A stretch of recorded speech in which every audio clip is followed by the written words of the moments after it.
Hi and welcome back. So let's talk about the basics, and that is of course foundation. And there is a few things that we have to consider before making that purchase. But before we get down to that, there is a few things that I have to say about foundation, and that is its limitations. Unfortunately, foundation is not going to erase those wrinkles. It's not going to fill up those acne scars. It is not something that you can use as an eraser on your skin. Unfortunately, it can only enhance the skin type that you have and obviously even out your skin tone. That is its main function in your makeup routine. So no matter how thick you put that foundation on, it is unfortunately not going to erase all your problem areas. So that said, let's talk about the first thing you have to think about when you are choosing your foundation, and that is, are you going to go for your sheer to medium coverage or your full coverage?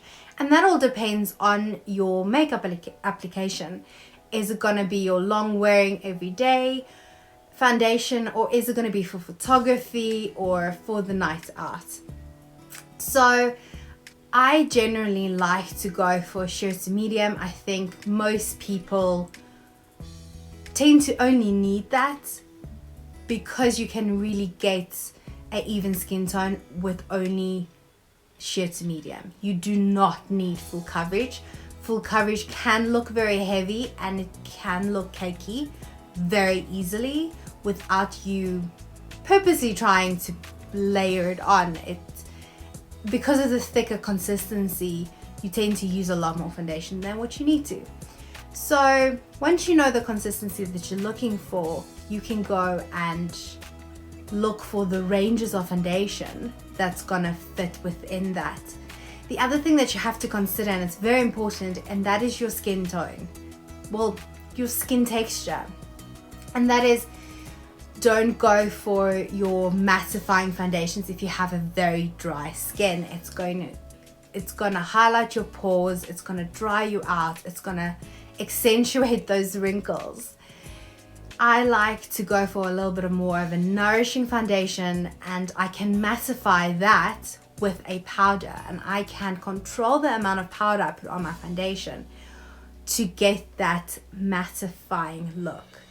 So that is very important. I also am a strong believer that a foundation is a good investment, and that is why I would always spend a little bit more.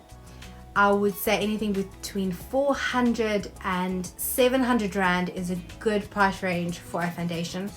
I don't like drugstore, particularly because of the ingredients.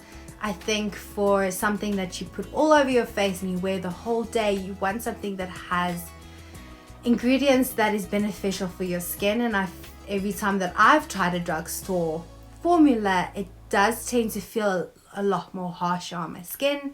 So I'm a really firm believer that it's a good investment, and it does tend to last very long because we're not caking it in, because we know that our foundation can only get us to a certain point. You only need that really, really small amount. So once we know what type of foundation we're looking at, the next hard step is matching it. And there's a little bit of a thought process behind that, and that is because a lot of people match you differently. If you go to your over-the-counter foundations, you go to Edgar's, and all those ladies tend to match your skin tone differently.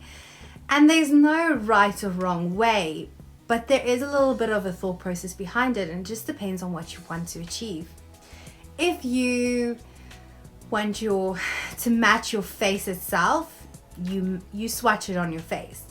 But that is going to kind of look a bit weird, because your face will be one color, your neck will be another color, and your chest will be another color, and you'll have a type of a three-tone situation, which is not ideal.